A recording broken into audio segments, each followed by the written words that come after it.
hello ma independent góor a jigéen mag ak ndaw tey ñëpp lay signaloo hello ma independent melo ñi gëm mag ñi gëmul tey ñëpp lay signaloo hello ma independent mooy sikki sàkk dem bay dàkk daa fekk filu loo hello ma independent melo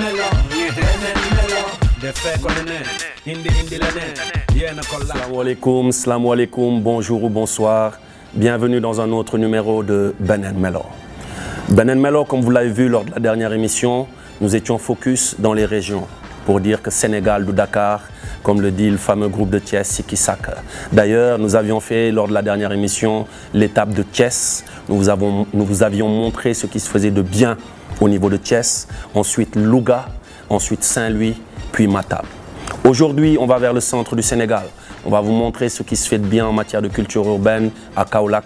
à Fatick, à Kaffrine et à Diourbel. Mais nous allons d'abord commencer par Diourbel. Diourbel de Black Diamonds, Express, N-Sense, j'en passe, énormément de groupes. On va vous présenter Kai, Idrissa, voilà, Madiké, N-Sense, toutes ces personnes qui sont en train de représenter les cultures urbaines et d'autres d'ailleurs. Donc tout ce qu'il y a de positif en matière de hip-hop, en matière de culture urbaine à Diourbel. Salam alaikum, bienvenue dans un autre numéro de Ben & Melo. Allons à Diourbel.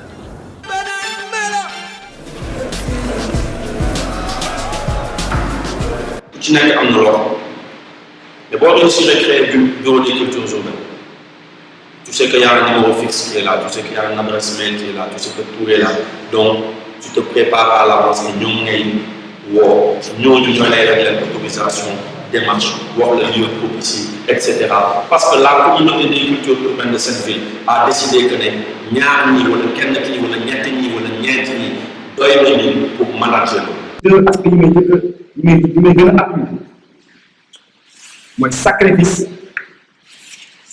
bi nga xamante ne bii moom la ñenn ñi di def li ñuy wax suicide individuel benn résurrection bu collectif quoi parce que am na loo xamante ne bii nit su ko defee ba ñëw ba indi ko ci benn côté bi responsabilité bi ma sëkk moo ko war a d'abord sax reconnaissance koy jeex. accentuer sama wax mooy que Diourbel moom dafa bokk ci Sénégal mais dafa am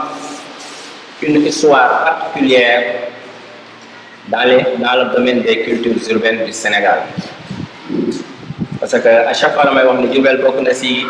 ñetti régions yi njëkk a accueillir le mouvement hip-hop bu mu démarré moo tax macha allah Diourbel est pétri de talent ci côté yëpp soo ñëwee ci rappeurs yi macha allah soo ñëwee ci ñi nga xam ne am na ay structure de production musicale di organisé macha allah soo ñëwee ci breakers yi ci danseurs yi et cetera. Donc quand le classique également vraiment ne produit plus, donc pourquoi pas essayer de donner un sens neuf à la chose, n'est-ce pas? Parce que déjà on est tous des Diourbellois vraiment et que ñun li ñu animé ñun ñëpp lan la c'est le développement de notre très chère région, c'est le développement de la jeunesse qui est là parce que man xam naa quelle jeunesse bi nekk par anecdote tax ma ne xam naa quelle jeunesse bi nekk par anecdote parce que man j'ai fait ma formation à l'ISM bi ma paree ISM ci ñu fii nii. N'est-ce pas dañu doon tëj Diourbel dem bàcc ci Diourbel mais lan moo tax donc y avait un point d'interrogation donc tout un défi à relever ma bindoon benn projet yóbbu ko ci président directeur général Amadou Diaw bi nekk ISM Dakar ni ko pourquoi pas it Diourbel ñu tëj fa école mais ni ma wax man li gën a tax sama accentuer sama bopp Diourbel te ñu bëri gis nañ ma ci activité yu bëri quoi li ma animé man xam naa ko te dinaa ko wax à chaque fois j'ai fait des radios et tout mais li ma gën a animé mooy lan mooy bassesse boobu noonu ñu jox vraiment la jeunesse diourbelloise te fu ñu dem ñu ñooy prier te yàlla dafa def benn affaire daaw lañ ko tijji école par exemple man je dirige l'école je suis là-bas avec une collègue qui s'appelle Soxna Ami Mbaye yàlla dafa def on a eu la meilleure moyenne dans le réseau du Sénégal parce que nous disposons de 12 campus dans les 14 régions du Sénégal ñu am moins 18 fii la génne c'est une diourbelloise qui est née ici grandi ici a fait ses études ici donc dama wax juste du côté étude mais même du côté rap bi muy le mouvement effort mais c'est pas un mouvement c'est vraiment ci esprit le quoi mais ñi fi nekk man vraiment ils sont extraordinaires que ça soit ñu nekk fii que ça soit ñu nekk ailleurs par force dañuy démarqué wu. Le rap c'est notre vie lu nit yi bàyyi lépp dem di def doctorat ñun noonu la ñu bàyyi nekk ci rap bi maa ngi koy leen sax ne dem naa fi benn directeur banque ma dugg gis na kii mooy directeur ñoo bokkoon classe bi ñuy def bac su ma yëkkati woon sama loxo ne ko nit mu lii du am bac te ñaata ñu mel noonu ñoo fi nekk s'ils sont pas bons à l'école ils sont bons dans leur boulot wala ils sont bons dans le secteur dans lequel ils évoluent mais loolu c'est un gâchis damay kontaan petit maa ngi koy doog a gis damay kontaan quand je l'entends parler. ñun li ñu leen di ñaax mooy ngeen def de telle sorte que yaakaar bi ñu am si yéen aussi mu mën a nekk réalité parce que objectif de résultat la 6 mois soriwul la. 6 mois bu ngeen def dara on change. donc je pense que bu ñu indee benn projet waru leen xoole ba mu jógee seen loxo dem feneen. ce n'est pas normal yooyu moom c'est inacceptable moo tax daal maa ngi leen di ñaanal yéen ñi ñuy choisir ngeen góorgóorlu mais bu fekkee aussi yàlla def na yéen a ngi fii ñun aussi lépp luñ ci mën loo xam ne yaakaar ngeen ne war nañ ci mën a jàpp ngeen wax na ko ñun dañu ci jàpp ñu suñu téléphone ñu suñu lépp en tout cas parce que vraiment nous sommes là pour vous assister.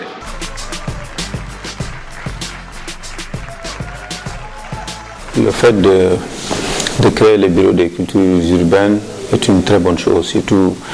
dans la région de Diourbel. Parce que, comme vous le savez,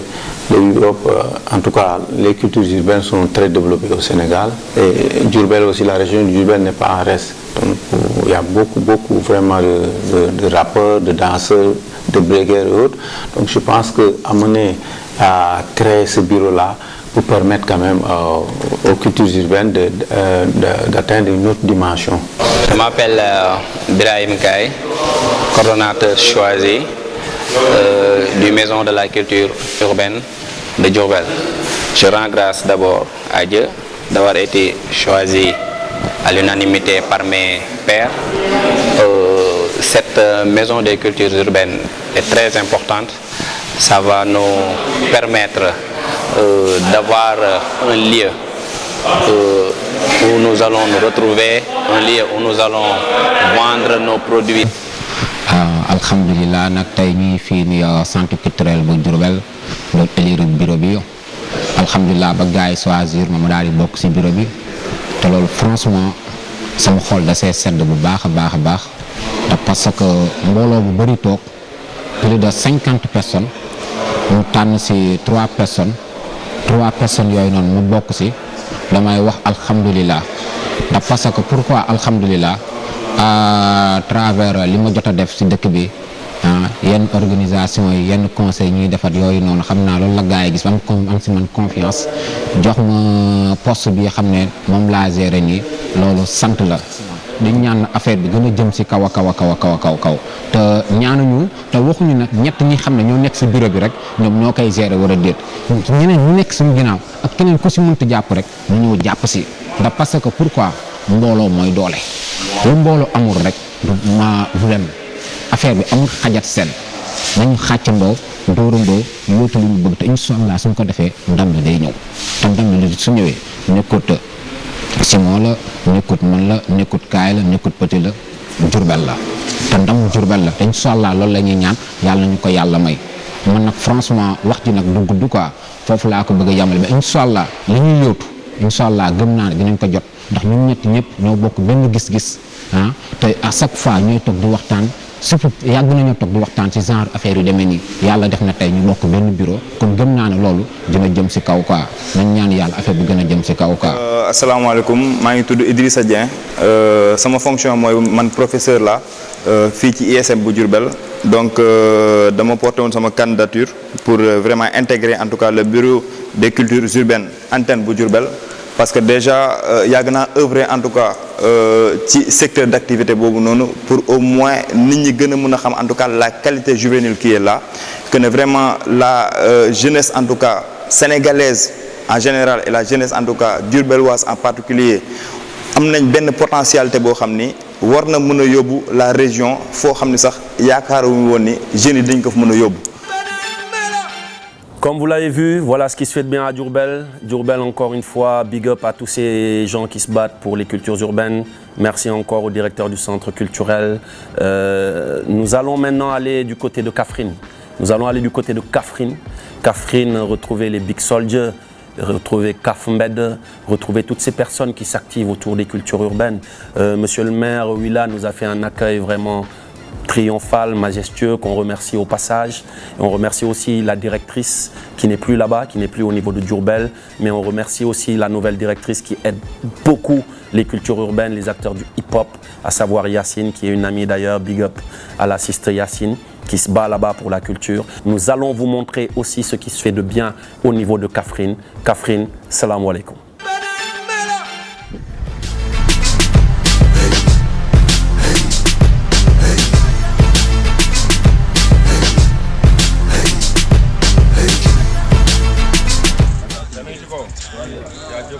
léegi su ko defee ñu xool carrément lu ngeen indi lan la gars yi xam ko ñoo ci xalaat bi ma pense. donc fii seen gox la c'est pas la première fois ngeen ñëw fi du ngeen fi gan donc ñi ngeen fekk si aussi ñu ngi leen di dalal jàmm donc di souhaiter également liñ fi indi ñu leen di déglu d'abord xool lan moo leen yëkkati le but de la visite. ñun ñëpp ñu xamandoo ko. donc bu fekkente ne assistance bi am na ko ci am kàddu boobu wax nga wax ko. waaw donc on vous souhaite la bienvenue. Merci. Et que la réunion démarre. salaamaaleykum di nuyu ñëpp di rafetlu jotaay bi comme nous ko Soldiers waxee 2 ans de cela on a ouvert le bureau des cultures urbaines. On est venu à la base c'était pour ouvrir un bureau des cultures urbaines donc ñu ñëw dajale artistes hip-hop yi ne leen il faut ngeen tànn coordinateur defe naa ñun tànn lu ñu leen coordinateur loolu il faut que mu leer yéen a ko tànnal seen bopp muy Big Soldiers mi j'ai tendance à le répéter région bu ñu dem ñun duñu tànn kenn gars yi ñooy ñëw nañu diw la ak diw ñun ñu topp. Quand on est venu à Kaffrine vous êtes tombé sur Big Soldiers. Bon l'idée à la base hip hop biz comme ni ñu ko taxee wax c'est un projet bi nga xam ne depuis presque 2008 on l'a écrit 2008 ñu commencé ko def nànk-nànk parce que déposé woon nañu ministère yu bëri mais kenn suivre ñu woon kenn tontu wuñu après la ñu commencé bind yenn sociétés yi far Orange moo jëkk a ñëw ñu commencé def ay tournées ci école yi après ñu proposé Orange ne il faut que ñu extérioriser affaire yi ñu commencé par je crois 6 xawma 7 villes après ñu def 9 année bu ci topp ñu def 10 ba 2013 le ministre ñëw mooy ministre Abdoul Aziz Mbaye ñëw ne moom dafa am benn projet bu tudd diversité culturelle et il souhaiterait vraiment que ñu accompagner ko parce que jot na suñu dossier gis na lépp lu ñu bëgg a def il souhaiterait que ñu accompagner ko ñu ne ko y a aucun souci mais ñun benn problème rek la ñu am hip hop bi bëggul di jaxasoo donc su fekkee ne ñun mënoon nañu am suñu jouru bopp à part ça allait nous arranger avec suñu seenu bopp ak benn canevas boo xam ne ñun ñooy xool nu ñu koy defee créer dans chaque région des bureaux des cultures urbaines une association pour que affaire bi mën a nekk une organisation et après mën a dem ci ay cotisation assurance maladie et cetera le projet daal il était large mais après dinañ ko forward Big Soldier na leen ko liiral na leen ko won comme léegi réseau bi la ñuy wax réseau des cultures urbaines ñun yaakaar naa fii yàgg nañ def ay action depuis ba ñu créé réseau des cultures urbaines fii nii Kaffrine mooy bi ngeen fi njëkkee ñëw seen yoon boobu noonu ñun tooguñ rek di xoolee ñoo ngi woon ci affaire yi parce que lu ñu njëkk a créé mooy que ni dañoo gis ni gars yi ñëw nañ fi jox nañu région Kaffrine 200 000 francs léegi ñu ne 200 000 yi Kaffrine commune moomu ko mais région bi moo ko moom ñu ne léegi naka la ñuy def ba région bi nañ ci gis seen bopp parce que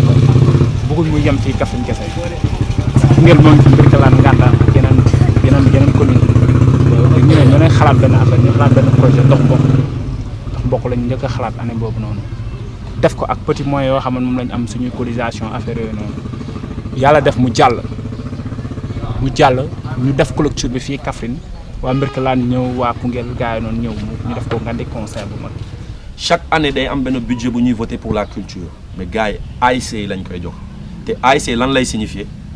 association sportive et mais ana culture bi ci ASC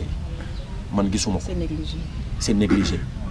donc budget boobu noonu il faut culture bi ngeen dem fokkati ko ngeen dem jël ko parce que yéen a ko moom.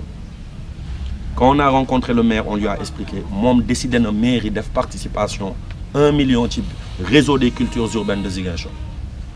bu ñu seetee Matam tamit le maire a donné son enveloppe de participation pour le réseau des cultures urbaines Saint-Louis tamit monsieur le maire Mansour Faye il s'est engagé à donner déjà Rogna pour que gars yi occupé ko mais nee na moom tamit dina participer na joxe enveloppe monsieur le maire Thiès Talla Sylla tamit noonu la def jox na gars yi local et nee na dina participer et day liggéey en collaboration parce que dafa soxla bureau bi pour ñu koy passer ay message de citoyenneté ak de civisme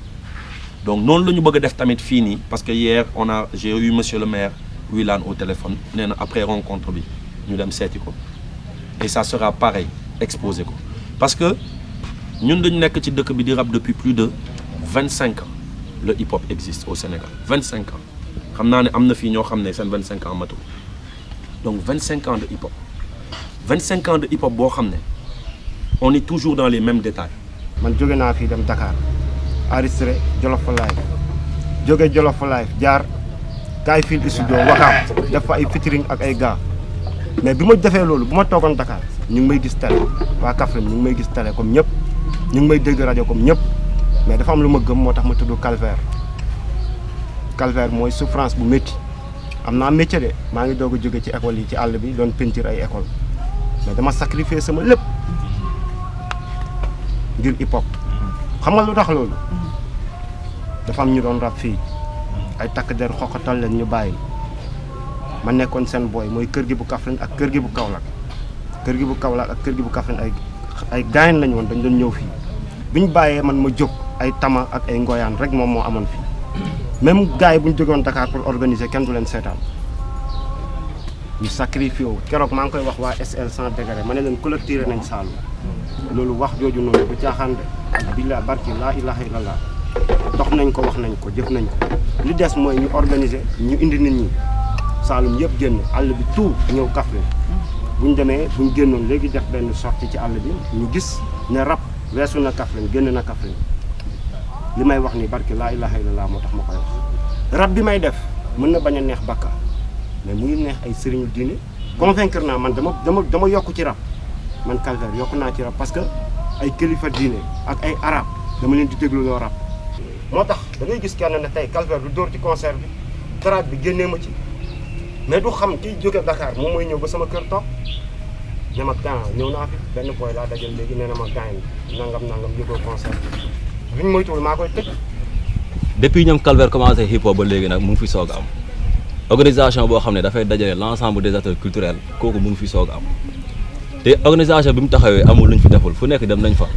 Nganda Mbirkilaan Koungheul gars yi fekk nañ loolu la moo ñu permettre ñu def loolu mooy organisation bi ñu teg moom moo tax ñu def ko. bu ñu amee genre affaire yi mu nekk affaire bu ñuy faciliter liggéey bi dañ koy jël def ko atu yaa ngi comprendre def ko mu nekk source de motivation ñëpp gën cee jàpp mais problème bi gën a posé wu rek mooy duñ xam bureau bi lan lay liggéey da ngay gis rapport boo xam ne sax dafa yaakaar ne bureau bi rek single bi moo ko war a produire wala leneen ak leneen xam nga affaire yooyu noonu xaalis dañ koy lijjanti man li grand bi wax ay affaire studio da nga koy liggéey doo xaar keneen ak keneen dem jël ko sax man je me dis que du looy xaar mu ñëw looy liggéey la xaalis da nga koy lijjanti ci def ko ñii am nañ seen studio te lii amuloon ñeneen ak ñeneen dañoo dem lijjanti ci xaalis bi yaa ngi comprendre ñun bi ñuy manager calvaire ak kii nii amul jëlewuñ ko fenn dañ ko dem taxale dugal fii génnee dem lijjanti ko fële xaalis dañ koy lijjanti buntuñ koy lijjantee ngi fi lii nag pour faciliter kal kese la. kenn dootul sañati wax ne non ñun lu tax par exemple Dakar du ñu teg suñu ay son moo tax fëlluñu parce que rajo yi du ñu teg ay son loolu jamono ji jeex na kenn amatul fitu wax kenn lu tax kenn amatul fitu wax loolu Dip Doundou Guiss mu ngi toj Sénégal te buñ koy gars yi di xam son musul daw rajo ci net bi moo tax ñu xam ko lu tax indiwuñu leen xaalis ne leen am ñu indi ay machine indi internet war a def ay formation community management et cetera c'est pour ça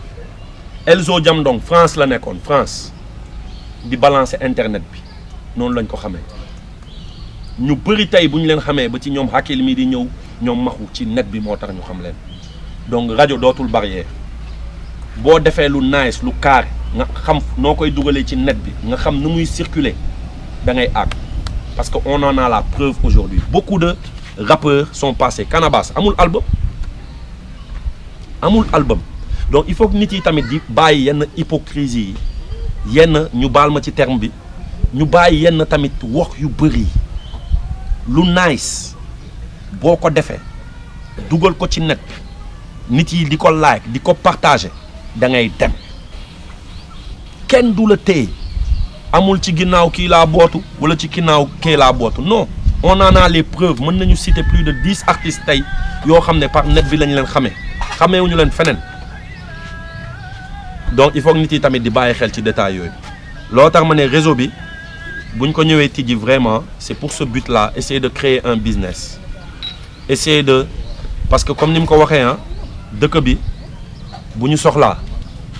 je crois du ma ne rappeurs yi kese ñooy nekk ci kanam mais kenn du leen ci jiitu ci wàllu maladie ñun ñooy vulgariser paludisme sida Ebola yeneen ak yeneen ci wàllum social benn sëriñu daara bu tëddee taalibeem wala dóor taalibeem gars yi def ci sound kuy bàyyi leen di dóor jigéen gars yi def ci sound sur le plan social gars yi rappeurs yi ñu ngi koy def sur le plan politique rappeurs yi ils font des morceaux politiques engagés di dénoncer di critiquer etc. ba sur le plan spirituel tey rappeurs yi dañuy def ay sound yuy delloo nit yi ci yàlla di jëlloo jeunes yi ay wérd di leen intéressé loo ci seen diine julli juxum etc. donc le hip-hop est dans tous les fronts mais tey le hip-hop n'est pas reconnu juridiquement parlant yenn artistes yi ñooy am li ñu bëgg benn Simon comme que tey siiw na soxla na ministre diw bu wootee ne man la Simon dinañ ko recevoir benn Matador noonu benn Awadi noonu benn Dabrens wala Bidéo bu bees wala parce que am nañu tour am nañu assise am nañu base mais ñeneen ñi nga xam ne amuñu ko nu ñuy def donc il faut que réseau yii nii am pour ñu organiser loolu yëpp. Ça c'est une nouvelle génération d'acteurs culturels. Monsieur le maire donc allez-y. ñu ngi waxtaan ak pas mal de gens et on veut un budget annuel comme ni ñu ko waxee pour nit yi xam chaque année daal réseau des cultures urbaines de Kaffrine temps lay am bu Kaolack temps bu Tamba temps ñu ngi ciy liggéey bu baax et loolu tamit mairie bi c'est vrai que on parle de subventionner les ASC mais c'est association sportive et culturelle mais j'ai l'impression que c'est que association sportive parce qu'il y a que les nawetaan la ñuy financer mais culture bi voilà dafa tasaaroo mais culture bi nañu xam ne tey nañu xam ne tey culture urbaine tamit mu ngi fii et bëgg na am benn festival annuel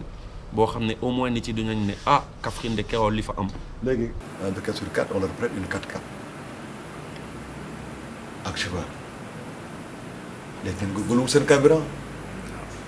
su dee non attends ndànk-ndànk la ñu ñëwee. c'est-à-dire man mën naa la jox oto bi ak chauffeur bi parce que oto bi oto mairie la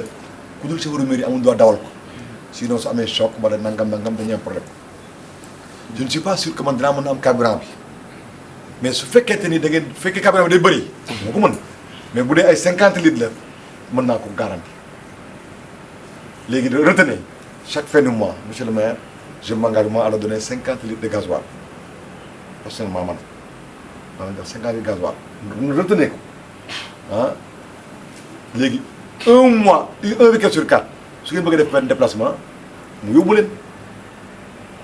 soit sama oto bopp oto mairie bi mais daal chauffeur laa leen di jox ak oto 50 litres de gasoil yi ma leen jox nag su ngeen ko taalee feneen su oto bi dem yéen a jël gasoil du noonu. waaw c'est clair. 50 litres de gasoil moom bu ko am di nga dem Ndikane ñëwaat parce que pour dem Koungheul ñëwaat tu as besoin de maximum 30 litres. même pas maximum laa wax pour dem Ndikane ñëwaat tu as besoin de 10 litres pour dem Nganda ñëwaat tu as besoin de 10 litres tu as besoin de 10 litres pour aller à Nibi ñëwaat donc ça muy 3 fois 10 litres wala Malem quoi 3 fois 10 litres ak 20 litres muy 50 litres. loolu mën naa leen ko may. su leen amee nag beneen oto bu leen yóbbu nag ci diggante bi ngeen jël beneen oto. waaw de seen partie. je m'engage sur ça. ok. maa ngi nuyu Sénégal yëpp man maa ngi tudd Calvaire di yëngatu ci rap mais li ma gis tey ci bés bi maa ngi koy doog a gis vraiment Simon ak culture urbaine bi mu àndal ay ñoo xam ne ni Sénégal war nañ leen jàppale parce que lii la am nay artistes yoo xam ne ñu ngi désespéré nekk fii ay artistes yoo xam ne nii dañoo liggéey ba bëgg a dee mënuñ feeñ kon ñii li ñuy def buñ ci jàppee Sénégal yëpp la ñuy jàppale vraiment ñu ngi remercier seen activité di remercier seen dox merci grand jaajëf.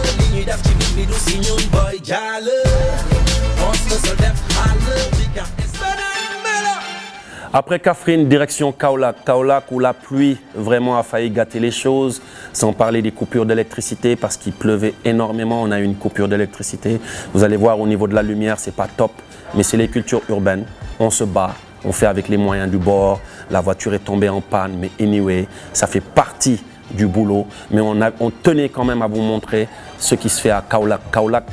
qui dit Kaolack, pense à Kurgi. Qui dit Kaolack, pense à Rifou. Qui dit Kaolack, pense à tous ces jeunes qui se battent sur le plan local, voilà, qui se battent vraiment pour s'imposer. M'amène Julio, énormément de gens, m'amène l'Apple Leader quand même qui se bat, mais Paul qui s'occupe des cultures urbaines. On remercie aussi la directrice bien sûr qui nous a vraiment accueillis et qui nous a vraiment ouvert le centre et nous a donné un local là-bas. Donc on va vous montrer un peu ce qui se passe au niveau des b-boys, au niveau du hip-hop, au niveau du craft. Donc Kaolack, malgré l'étape, on va dire un peu houleuse, ça a été quand même une belle expérience. Donc allons voir ce qui se fait de bien au niveau de Kaolack. Comme vous le voyez, on arrive à Kaolack. Mais je crois que la pluie va nous empêcher de faire le concert. C'est saison des pluies oblige. dañ leen jégalu xaar bi xawoon na yàgg 17h ba léegi nii jaam ak pexeem yàlla ak dogalam Simon moom lañ doon xaar pour démarrer affaire bi ñu toll nii yaakaar naa ni war na mën a door ñu mën a teg bureau culture urbaine bi mu doon expliqué fii nii. waaw de bon déjà salaamaaleykum di nuyu ñëpp di jégalu spécialement ci retard bi parce que démb ba tey ñu ngi ci tali bi Kédougou ñëw Tamba Pann war a nekk tey Kaffrine pour enchaîner Kaolack c'est pas évident quoi parce que gars yi ministères yi seen programme yëpp dañ ko chamboulé et looloo tax ñun démb ba tey ñu ngi daw oto yi am problème ak taw bi tamit ça n'a pas facilité les choses quoi di jégalu bu baax ci xaar bi et puis di leen baalu wax encore une fois et di remercier ñëpp ci teewaay bi. C'est justement pour que 14 régions qu'on travaille en réseau, qu'on travaille en bloc. Que tel album bu génnee Sédhiou mu disponible Kaolack, disponible Kaffrine, disponible Fatick, disponible Kédougou, disponible fépp. Bu album génnee Dakar disponible fépp. Parce que tàmm nañu wax ne affaire day génn Dakar du disponible. Mais tey avec réseau yu ñuy teg dans chaque région seen coordination seen ay bureau ñoom mën nañu recevoir CD yi. Mën nañu recevoir marque streetwear mën nañu di recevoir artistes yi mais tamit di yóbbu artistes yi. day permettre day gën a faciliter joobu hip-hopeurs yi day tamit doon li tax ñuy mën a am unification te unification boobu moo ñuy mën permettre suñu objectif ñu mën ko atteindre moo ñuy permettre ñu mën a am ay subventions moo ñuy permettre ginnaaw job bi nga xam ne hip-hop mu ngi koy joobal Sénégal mu ngi koy joobal askan bi moo ñuy permettre en contrepartie ñu mën ko jotaat mu dellu si waat si ñun donc ci idée bi résumé bi nga ci jot a def ma saluer ko d'abord donc li may laaj mooy comme bureau la bu nga xam ne day am ci région Sénégal yëpp wax nga ne comme par exemple tey bu benn hip-hopeur génnee album day disponible en même temps ci bureau Kaolack par exemple bu dee MC la bu nekk Kaolack mu disponible ci bureau yi nga xam ne ñu ngi ci région yëpp donc li may laaj mooy si toutefois MC boobu noonu dafa nekk membre parce que bureau yi ñuy teg yëpp ci sa biir wax loolu la objectif bi loolu la mooy mu dajale tous les hip-hopeurs yi nga xam ne ñu ngi ci région boobu noonu. Donc je crois que information bi yéen a war a ñëw xool ban rôle ngeen di est-ce que doo leen ñëw yéen animateurs yi ngeen formé wu ngeen dajaloo ñëw jël rôle communication bi. Le bureau est là pour faciliter aux hip-hopeurs maanaam yoon wi. mais jusque nag lii lañ manqué woon benn organisation boo xam ne ak aussi tamit benn tête boo xam ne dina am benn influence boo xam ne parce que aussi tamit quoi qu'on puisse dire suñu dëkk dafa am ay réalités yu fi nekk donc pour nga teg benn affaire mu mën a jàll à 100% day laaj yenn influence yi nga xam ne day laaj yenn influence yi. région bu nekk xaarul lii pour organiser wu am na fi ay bopp yu organiser wu Saloum hip hop am na 9 ans de festival Simon amul 9 ans de festival. Donc Saloum hip hop moo ma ëppale ci loolu nan lañ def ba teg 9 ans de festival fu ñu dugg nu ñu liggéeyee donc am nañ forcément link bi ak bopp bi nañ leen jege waa ji ni toog xaw ma ko mais yàgg naa ko gis muy wax au nom de B-Boy yàgg ngeen gagné ay concours ngeen yor coupe di dox biir Kaolack bi di wër ñu lay dégg ngay wax est-ce qu'il m'a attendu man pour organiser booy pour former leen est-ce qu'il a attendu keneen donc li ngay wax am na fi mais ñi ñu tànn ñoo war a dem jël ñooñu indi leen teg ne leen jàppaleen ci. dañu xeexal Kaolack te pourtant quand on rentre chez nous parfois on n'a rien dans nos poches on ne mange même pas su ñu demee concert pour ñu ñibbi sax c'est tout un problème donc Simon l'initiative là je trouve que c'est une excellente initiative parce que y en a qui sont ñu ngi ci kaw ñu ngi joobal pour ay artistes mais intérêt am na fa quoi benn instant. lii benn rêve la boo xam ne depuis 2008 ñu ngi ko am depuis 2008 ñu ciy daw tey pour la première fois 14 régions seront équipées après on va à l'assaut de la formation conférence de presse yëgal nit mais franchement ku nekk moo war a xool nu muy investir wooy indi les bonnes personnes def ko en démocratie ñuy voter kii mooy toog kii mooy bind kii la ñu tànn kii la ñu sentir kii mooy gën a mën a yëgale gars yi kii moo gën a lii et cetera et ñooñu tamit ñu leen di jàppale parce que affaire bi yombul. Salam alaikum, bonsoir à tout le monde, c'est Redzi from Soldier of Paradise. Ñuy rafetlu juste initiative bu Simon rappeur Andy mooy le bureau des cultures urbaines. Ça va nous permettre à nous de nous donner une certaine visibilité du côté national, non pas seulement du côté régional mais aussi du côté national. Ñu ngi koy rafetlu bu baax a baax. Tout le monde, c'est Dadmax, artiste rappeur underground Kaolack. donc ñëwoon assister ci réunion bi ñu doon def tey pour bureau des cultures urbaines bi nga xam ne Simon moo ko initié donc assister nañ ci réunion bi jàngatee nañ ci lu bëri jëlee nañ ci lu bëri aussi donc di rafetlu di saluer pour la première fois initiative bi nga xam ne ñun donc yàgg nañ ci Kaolack mais ñu ngi door a dégg lu mel ni si hip hop bi li nga xam ne day ñëw pour boole ñu xam nga pour ñu mën a tendre suñu main fu gën a sori fi nga xam ne fi la nekk tey mën a am benn ouverture au niveau national à savoir même une ouverture au niveau international te loolu yaakaar nañ ne suñu jàppee d'après li ñu jot ak idées yi jot a génn ci réunion bi suñu jàppee teg ay acte dinañ mën a accéder foofu yëpp muy branche yi nga xam ne ñu ngi ci PAM ñëpp mën ci bénéficier wu à savoir breakers yi à savoir DJ yi à savoir MC yi et à savoir sax mën naa ne mélomane yi parce que kenn ku ci nekk war nga mën a ñëw jàpp ci bureau bi jël ci fonction bi nga xam ne tey mën na la servir yow sa bopp personnellement servir tam sa raison quoi d'autant plus nga servir ci sa réew quoi et encore one love ci initiative. Pour ceux qui nous prennent de court, vous êtes dans Benen Melo. Benen Melo, comme vous le voyez, une émission de culture urbaine. On remercie au passage Star Energy, notre partenaire. Big up à Star Energy. Et on en attend d'autres. Venez, venez. C'est ici que ça se passe. C'est du hip-hop, c'est de l'art, c'est des cultures urbaines. Après Diourbel, direction Fatick. Fatick avec Michel. Fatick avec vraiment énormément de gens qui se battent pour les cultures urbaines là-bas. Donc, m'amène DJ M, qui est vraiment le coordinateur des réseaux des cultures urbaines. Donc, on a regroupé évidemment les jeunes. On a discuté par rapport à l'organisation, à essayer d'industrialiser ce mouvement hip-hop. Nous allons vous montrer ce qui se fait de bien à Fatick. Fatick, salam alaikum.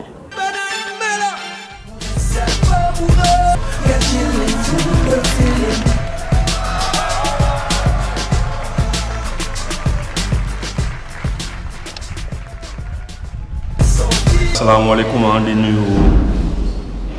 di nuyu ñëpp di rafetlu jotaay bi di remercier ñi nga xam ne ils ont pu se libérer pour ñëw teewee lii quoi. Bon comme ni ko ñu bëri xamee ñëwoon nañu Fatick il y a 2 ans de cela pour créer fi benn genre coordination bi nga xam ne mooy jéem a coordonner un peu culture urbaine su ñu waxee coordonner dañu seetlu ne région yi ku nekk dañu xawoon dispersé quoi ku nekk da ngay demee sa feeling ku nekk da ngay demee sa yoon am na ay région yoo xam ne sax balaa ñuy gis concert hip hop wala balaa ñuy gis artiste day am problème quoi wala yenn saa yi da ngay ñëw bëgg a organiser doo xam fooy jaar wala forcément ki nga xam il est pas le mieux habilité pour organiser ko ñu ne pourquoi pas organiser toutes les régions autour de chaque région en coordination comme ça au moins région bu nekk mën a am benn bunt da ngay gis ñu mel ni artiste mooy waa cinéma jox nañ leen un budget de 1 milliard par an ils ont un fonds de 1 milliard par an pour seen ay projet lan la fi cinéma def loo xam ne hip hop bi def ko lan mais ñun dañu nekk ci ay détails yoo xam ne peut-être looloo tax en plus de 25 ans de rap ñu tollu stade bi wala ku am loo xam ne leerul sa xel les questions sont ouvertes mais en grosso modo loolu moo ñu indi woon Fatick on a amené 2 ordinateurs portables une imprimante multifonction 200 000 francs pour internet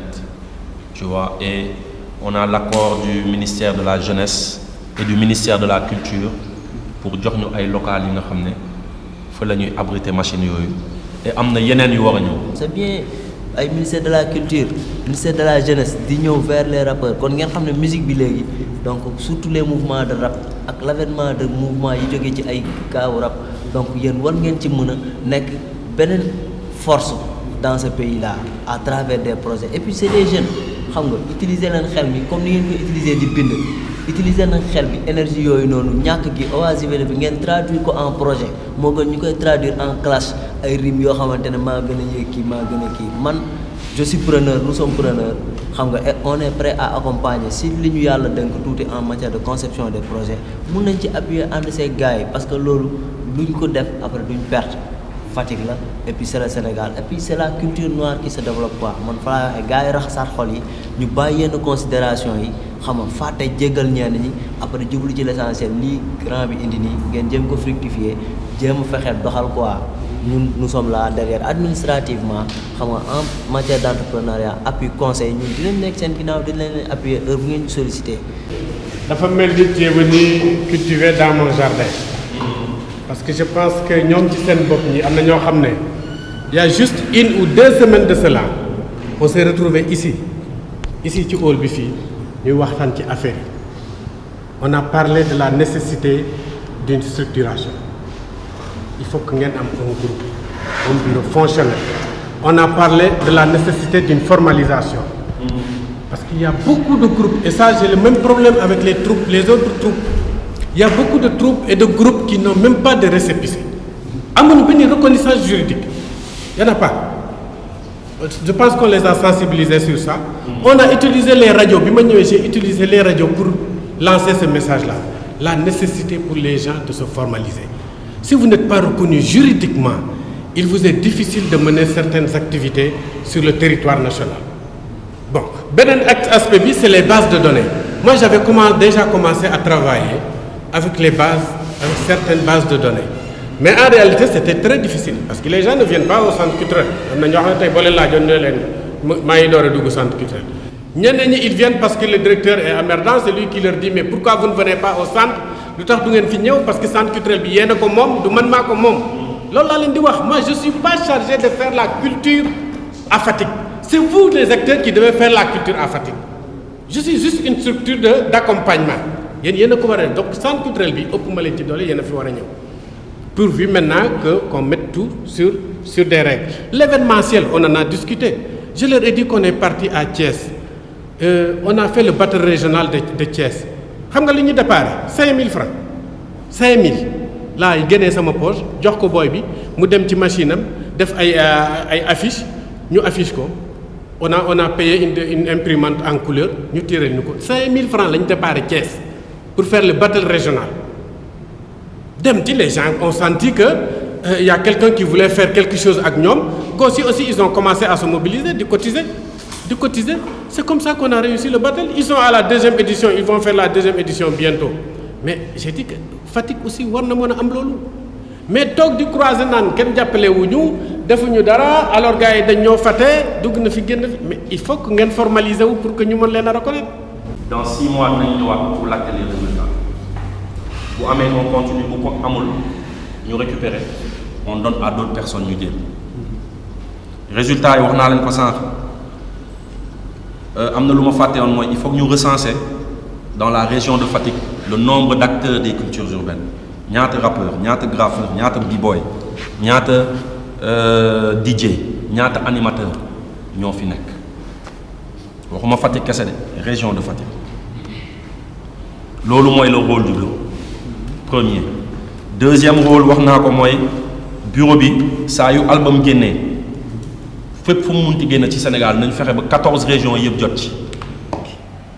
En réalité, je suis très heureux de vous accueillir dans cet établissement, dans ce nouveau centre qui vient d'être inauguré il y a presque 1 mois de cela, et pour monter ou bien pour redynamiser le bureau des cultures urbaines à Fatick. Je le dis parce que les cultures urbaines sont devenues un domaine qu'on ne peut plus laisser à hasard actuellement dans une politique culturelle. On est obligé d'en prendre compte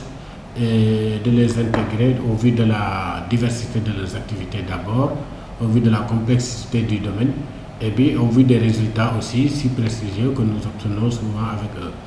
Donc nous pousser les jeunes qui sont là, qui s'adonnent au rap, qui s'adonnent au graffiti et qui s'adonnent à autre chose, à s'organiser, à se formaliser est déjà une très bonne chose et nous vous encourageons très vivement pour le choix que vous avez fait pour Fatick et surtout que vous avez choisi le directeur du centre culturel. Peut-être que vous avez senti un peu par ailleurs que moi je suis un fan des cultures urbaines. On a choisi des offres portables pour mobilité bi pour gars yi tamit mën a dem yenn saa yi di job seen gàlle et tout te on a choisi ay Lenovo fi am na ay informaticiens Lenovo. Pourquoi Lenovo? Parce que c'est les machines les plus résistantes et mooy résister tamit ci chaleur loolu tax ñu choisir Lenovo bi. Donc M bagage yaa ngi cette équipe lañ ko nekk. Vous avez 6 mois de résultats à partir de la conférence de presse. C'est un bagage. Nous parlons nañ ci. Maintenant nag ay Simon dafay ñëw sama yoon newul ci Fatick. Damay wax rek sama yoon newul ci Fatick. Comme vous le voyez, le hip-hop se bat énormément. Le hip-hop se bat énormément avec les moyens du bord. On remercie encore le ministère de la Culture, on remercie le ministère de la Jeunesse d'avoir vraiment financé ces bureaux, d'avoir vraiment équipé ces bureaux. Donc c'est ça le hip-hop, on n'attend personne, c'est de la débrouille urbaine. On est venu trouver des jeunes qui étaient déjà organisés. Certains ont leur studio, d'autres leur festival. Ils se battent avec les moyens du bord. On essaie de fédérer ce mouvement. Et comme on vous l'a dit au début de l'émission, Sénégal ou Dakar, raison pour laquelle on est parti un peu partout pour vous montrer ce qui se fait de bien en culture urbaine. Je suis vraiment fier de faire partie de cette communauté et encore une fois, big up à tous ces gars qui se battent. C'était Ben & Melor, nous vous donnons rendez-vous dans 2 semaines pour une autre émission de Ben & Melor. Big up encore une fois à Mbissane, big up à Racine, big up à Moussa Sen, à tous ces gens qui se battent pour cette émission et mention spéciale à notre sponsor Star Energy. One love, à la prochaine. Hello, my independent program kid, mother no tay, look like senior law. Hello, my independent mellow. Nigga mul tay, look like senior law. Hello, my independent boy, siki saka, dem bay daka da fekk filu law. Hello, my independent mellow. Benen mellow. De fekk on the net, indi la net, yeah na ko la.